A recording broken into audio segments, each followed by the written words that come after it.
Guys, sobrang lamig na. Ramdam nyo na ba na kahit hindi kayo naka-aircon, sobrang lamig talaga. Nakabukas na yung mga aircon sa kanya-kanyang lugar. So, kahit malamig, kailangan ko maligo dahil hindi ako natutulog nang hindi naliligo sa gabi.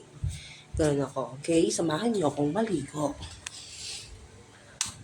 Oh, may okay nga, ano mo. Ba't napatay ko na tayo ilaw? So guys, nagmemerienda ako. It's 4:16 p.m. Nagmemerienda ako. Nung lunch namin, nag-lunch kami. Nagluto kami ng fried siomai and java rice. Kasi ang daming rice. Kagabi, nagsahan, hindi makamain. Hindi nabawasan. Java rice, ang sarap.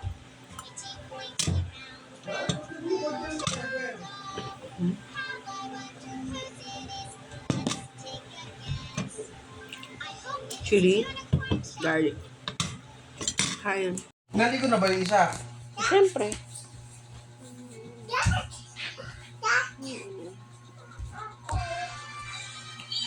Okay. So,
opo.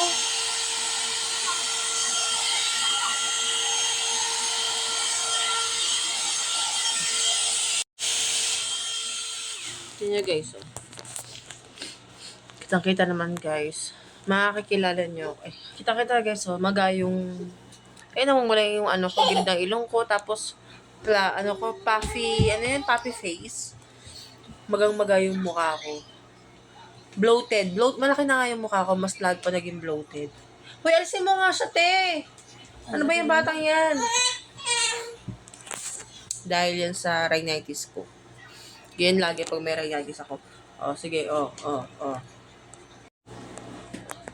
Yan. Medyo tuloy na yung hair ko. And nakasuklay na. Okay. Ready na tayo matulog or ready na tayo manood ng movie later. Pag nakatulog na itong mga alaga ko. Kasi sa ngayon, hindi ako makakilos dahil gising pa itong mga alaga ko na to. Ang hirap kumilos. May mga maalaga kong makulit.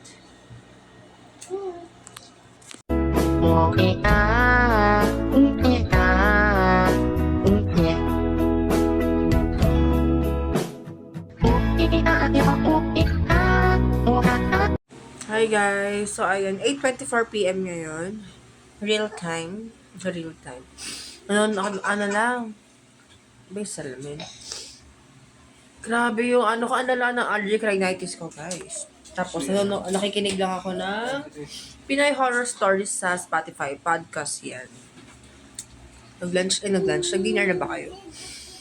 Grabe siya po. Kung tumutulo talaga dito, oh. Tumutulo. Para siyang tubig. Tapos, naalasa ako ang alat.